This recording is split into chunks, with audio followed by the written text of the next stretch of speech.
Excelentíssimo Senhor Presidente.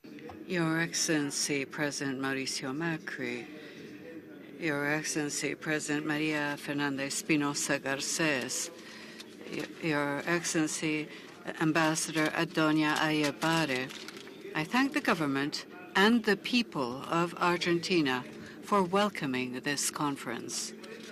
40 years ago, the historic International Conference on South-South Cooperation gave way to the Buenos Aires Plan of Action plan to promote and realize technical cooperation between developing countries. Since then, the Buenos Aires Plan of Action, known as PABA, has been the basis and the reference point of South-South cooperation, guided by the principles of national ownership, equality, and non-conditionality.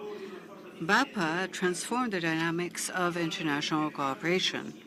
It also highlighted the value of a different way of cooperating based on the exchange of appropriate knowledge and technology between challenges that face similar development challenges. In the entire Global South, we have borne witness to a remarkable process since BAPA was adopted. Thanks in part to South-South cooperation, millions of women, children, and men have emerged from extreme poverty.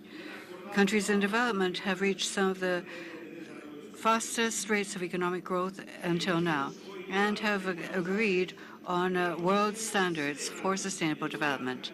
Meeting once again today in Buenos Aires, we recognize and celebrate the long path that we have walked together, but we also acknowledge the common challenges.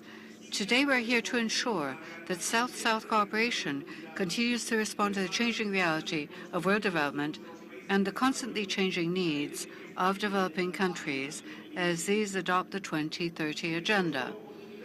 We have the opportunity to develop and strengthen frameworks for South-South cooperation, to perfect systems and tools, and to increase transparency and encourage accountability. Excellencies, I see 5 issues that will be central to implementing the Paris Agreement on climate change and achieving the 2030 Agenda for Sustainable Development. And South-South cooperation can offer solutions to all of them. First, rising inequality both between and within countries is eroding trust and deepening a sense of injustice. Globalization has enabled many people to escape poverty, but its benefits are not shared equitably and its costs fall disproportionately on the poor and the vulnerable. Cooperation can enable developing countries to learn from each other and grow more quickly, close income gaps, and build inclusive and resilient societies. Second, climate change is the defining issue of our time, and we are losing the race.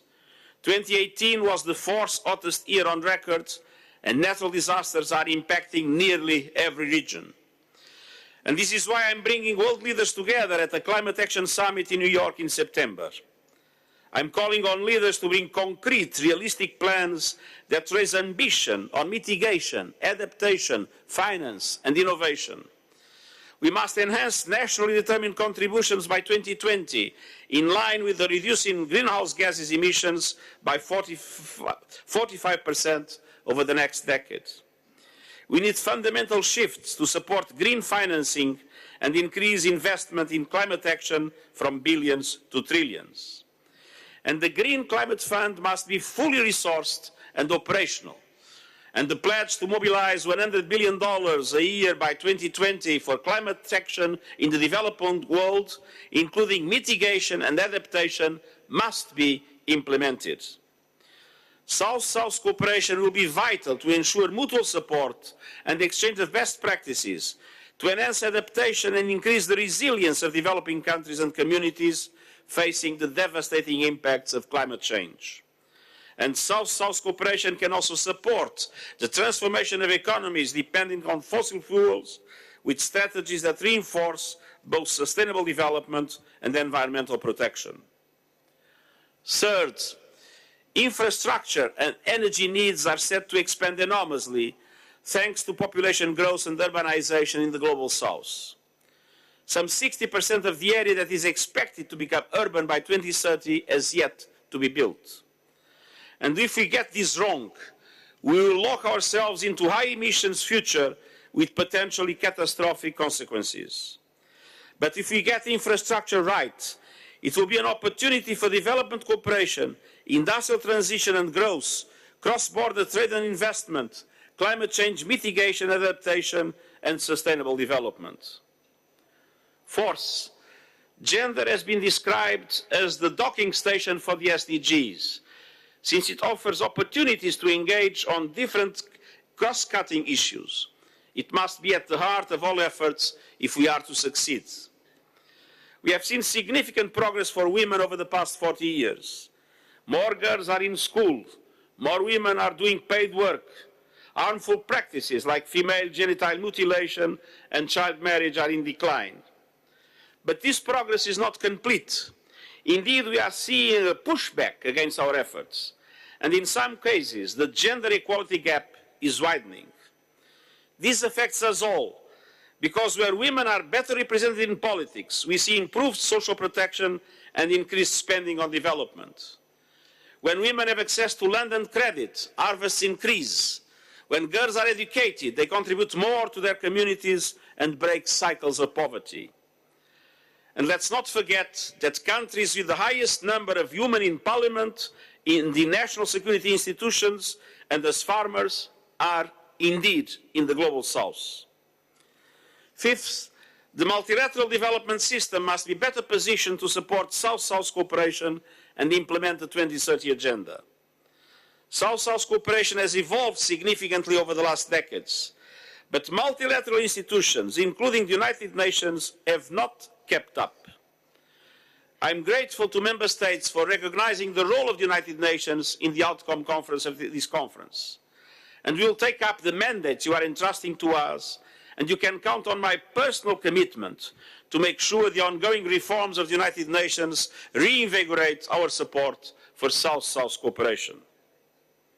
Excellencies, we also need to realign financing for sustainable development and unlock the trillions that will deliver the 2030 agenda. South-South cooperation can never be a substitute for official development assistance or replace the responsibilities of the global north set out in the Addis Ababa Action Agenda and the Paris Agreement. South-South cooperation must also involve young people, civil society, the private sector, academia and others, building innovative partnerships and extending the reach of initiatives. It must harness the potential of new technologies and digitalization that create opportunities and promote inclusivity. South-South cooperation is a global exercise of all countries of the South to benefit everyone, and including the least developed countries. Every country, every partner has something to share or teach, whatever their circumstances. Excellencies, this conference is a starting point. Later this year, over the course of a week in September, heads of state will gather in New York for the Sustainable Development Goals Summit and the Climate Action Summit. They will hold high-level meetings on universal health coverage and financing for development and review progress on support for small-island developing states. All these meetings are aimed at accelerating implementation of the 2030 Agenda and the Paris Agreement, which are born from a consensus on the common interests that bind us together. Now it's time to stake out that common ground again and take bold and transformative action. Together, we can achieve the Sustainable Development Goals, we can beat climate change, and we can transform the lives of people around the world. Thank you.